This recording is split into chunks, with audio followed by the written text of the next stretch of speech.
반갑습니다. 오랜만에 법회봅니다.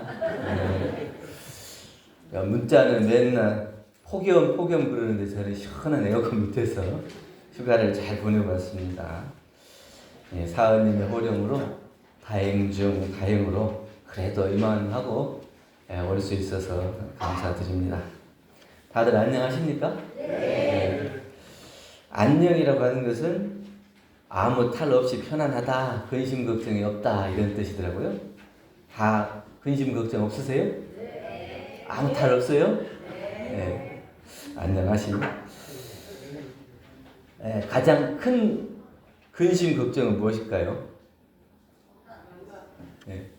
이게 이제 나이별로 다르고 상황별로 다르고 또 욕심 따라 그게 근심 걱정이 다르더라고요. 젊었을 때 근심 걱정이 다르고 나이 들면 그게 다르고 또 어떤 사람을 만나느냐에 또 다르고 내가 욕심을 가지고 있냐 버렸냐 이런 거에 따라서 각각 근심 걱정이 달라지는 것 같아요. 있었으면 좋은 것은 돈이고 지켰으면 좋은 것은 뭐예요? 건강이다. 우리 청년들 법회 볼 때 물어보면 야 돈이 얼마나 있었으면 행복하겠냐 물어보면 한 10억은 있었으면 좋겠어요. 또 어떤 사람은 한 100억은 있었으면 좋겠어요. 이렇게 얘기하고 제일 중요한 건 무엇인 것 같냐? 그건 건강이죠. 딱 똑같아요. 있었으면 좋은 것은 돈이지만 진짜 내가 지키고 싶은 거는 건강이라. 그게 돈으로 바꿀 수 없는 것, 이게 건강이라. 그러니까 우리가 건강해야 안녕도 하고 아무 탈도 없고 욕심도 건강해야 욕심도 버릴 수 있어요. 건강하면 욕심도 생기지만 물론 욕심도 버릴 수 있는 힘이 있어요. 자꾸 몸이 약하면 다른 사람한테 의지하게 되고 뭐 있었으면 좋겠다, 뭐 있었으면 좋겠다 자꾸 이렇게 의지하고 욕심을 부리는 몸도 건강해야 공부도 잘하고 욕심도 초월할 수 있다 이런 생각이 듭니다. 필요한 것은 달라질 수 있지만 중요한 것은 변하지 않는다. 그래서 그 중요한 것이 뭔가를 잘 찾아야 됩니다. 살아가다 보면 나 괜찮아, 나 좋아 이렇게 하는 사람보다 다 근심 걱정이 많더라고. 이것 때문에 걱정이고 저것 때문에 걱정이고. 이혜인 수녀님의 시에 사람들은 제각각 괜찮은 척하며 살아가는 거지 괜찮은 사람은 아무도 없습니다. 아프지 않은 척하며 살아내는 거지 아프지 않은 사람은 없습니다. 또 힘들지 않은 척하며 이겨내는 거지 힘들지 않은 사람도 하나도 없습니다. 사람들은 보이지 않지만 모두 자신만의 삶의 무게를 지고 살아갑니다. 각각 근심 걱정에 다르고 삶의 무게가 달라요. 나는 아픈데 저 사람은 괜찮다 이렇게 생각할 수도 없어요. 내가 아픈 만큼 저 사람도 아픔을 가지고 있는 거예요. 내가 그걸 못 봤을 뿐이지 각자 다 괜찮은 척하며 사는 거지 정말 괜찮게 살아가는 사람이 많지 않더라. 남의 짐은 가벼워 보이고 내 짐은 무겁게 느끼며 그렇게 살아갈 뿐이다. 바람이 불고 비가 쏟아져서 아픔과 고민이 다 쓸려간다 해도 꼭 붙들어야 될 것은 뭐냐? 바로 서로 간의 믿음이더라. 우리가 같은 사람들이 서로 믿어주고 또 챙겨주고 이런 마음이요. 그래야 괜찮지 않은 세상에서 괜찮게 살아갈 수 있는 거다. 그것이 삶의 힘이고 사람의 힘이고 인연의 힘이다. 이렇게 얘기를 하는 겁니다. 옛날 공자님이 자공과 자로라고 하는 두 제자를 데리고 여행을 하게 됐어요. 여행을 하다가 길을 잘못 들어가지고 원하는 길을 못 가게 됐어요. 그러다가 어디 산길로 이렇게 접어들어서 가다가 밤이 깊으니까 야 어쩔 수 없다 안 되겠다 오늘 저 오두막집에라도 가서 오늘 하룻밤을 청해보자 이렇게 하고 갔어요. 갔더니 백발 노인이 나와가지고 손님들이 모처럼 찾아왔는데 당연히 우리가 모시게 해야 되는데 우리 집이 너무 누추해서 이렇게 참 괜찮은 분들을 모시기가 어쩌려나 싶다 그러니까 괜찮습니다. 그리고 그 집에 들어갔어요. 그랬더니 이 노인이 낡은 흙냄비에다가 좁쌀죽을 끓여가지고 드시라고 가지고 와요. 그러니까 그 산골 속에서 오두막에 사는데 얼마나 살림살이가 변변하겠어요. 그러니까 이제 손님을 맞이해서 자기 집에 있는 최대한의 공양을 하는 거죠. 그래서 흙냄비에다가 이렇게 죽을 끓여서 좁쌀죽을 끓여서 권하는데 공자님은 이제 맛있게 먹기 시작해요. 그런데 이 자공과 자로라는 두 제자는 눈치만 보고 수저를 들었다 놨다 하면서 안 먹어요. 근데 저희 스승이 맛있게 드시고 있으니까 뭐라고 말도 못하고 좀 기다리고 있다가 이제 다 드시니까, 아니 스승님 죽이 맛있어요. 아니 저는 여기 저 백발 노인이 가져오는데 흙냄비에다 가져오는데 이거 손도 막 떼꾸장물이 묻히고 거기다가 담가가지고 이렇게 들고 오고 죽도 시원찮게 생겨가지고 이게 수저가 들어지지 않던데 어떻게 잘 맛있게 드시냐고 이렇게 얘기를 하니까 공자님께서 그럽니다.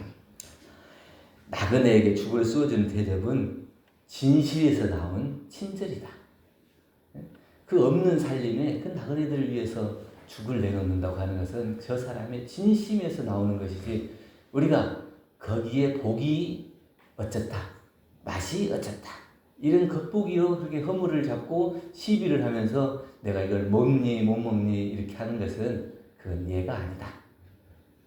우리는 그게 겉으로 드러나 있는 것, 그런 것만 보고 저 사람이 좋은 사람인가 안 좋은 사람인가, 나한테 잘하는 사람인가 못하는 사람인가 이렇게 해야지, 그 사람의 내면에 가지고 있는 진심과 친절을 먼저 챙기지를 못한다.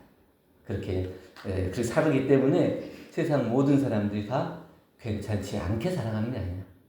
정말 그 사람의 진심을 안다면 저 사람도 나도 괜찮은 그런 순간이 오는데, 늘 있어 보이는 것, 잘난 척하고 드러내고 내 겉으로만 이렇게 해보이려고 하니까 자기의 진심은 어디로 사라지고 정말 챙겨야 될 것은 못 챙기고 괜찮은 척하면서 살아가는 거냐. 괜찮다고 하는 것은 마음에 걸림이 없어야지, 겉으로 괜찮은 척하면서 사는 것은 진짜 괜찮은 게 아니에요. 내 마음속에서 저 사람이 괜찮다는 말을 안 해도 그렇게 해요. 그러니까 우리 이제 어제 금요일날 종제식을 지내는데 자녀분들이 49제를 지내는데 늘 오면 조용하고 얌전해요. 그러니까 저 아버지에 대해서 큰 정이 없는가 이렇게 생각을 했는데, 종제식 때 고사를 읽는 거 보니까 너무 진실되게 그 옛날부터 있었던 사연 하나하나를 다 읽으면서 온 가족들이 그렇게 아버지를 진심으로 보내드리는 거 보고 겉으로 드러난 보이는 거, 그것이 다가 아니구나. 정말 그 사람이 드러내지 않는 마음속에 얼마나 깊은 진심을 가지고 있는가, 이걸 알아낼 수 있어야 우리가 괜찮은 삶을 살 수 있겠다, 이런 생각을 했습니다. 저도 이제 다리를 다치고 나니까 제일 많이 듣는 게 뭐겠어요? 괜찮냐? 괜찮냐는 말을 맞죠. 그런데 정말 괜찮은 일이 뭔가 오늘 말씀을 드리려고 합니다. 정말 괜찮으려면 어떻게 해야 되냐? 첫째는 바른 진리를 신앙할 수 있는 것은 정말 괜찮은 일이다. 이공주 우리 선생님이 출가를 하면서 이런 출가곡을 썼더라고요. 기쁘구나 상쾌하구나. 저 세상의 모든 고통 떼어버리고 전무출신 수도하러 출가하는 것이 오직 가장 다행이고 즐거웠도다. 이런 글을 쓰고 출가를 했어요. 근데 너무 기쁘고 좋아서 출가를 하면서 이게 글을 쓴 것 같죠.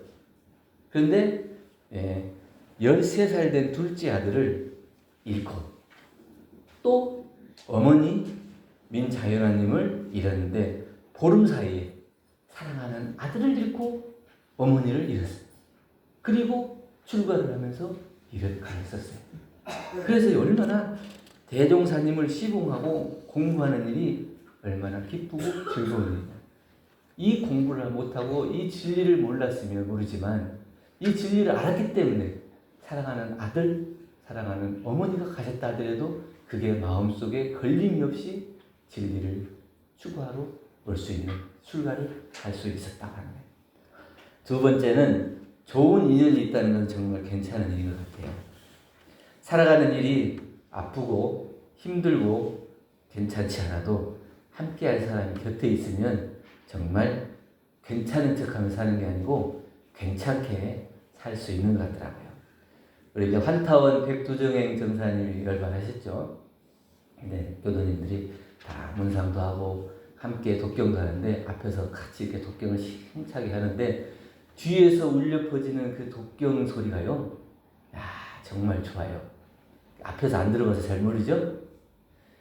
모든 교도님들이 함께 공부했던 법동지를 마지막 추모하고 잘 가시도록 축원해주는 그 독경 소리가 뒤에서 울리는데 참 이렇게 떠요.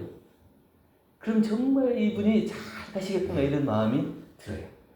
누가 내가 갔는데 그렇게 뒤에서 정말 진심으로 마음을 다해서 잘 다녀오시라고 이렇게 독경을 해주겠어요. 이런 법동지가 없고 이런 법연이 없으면 어려운 일이에요.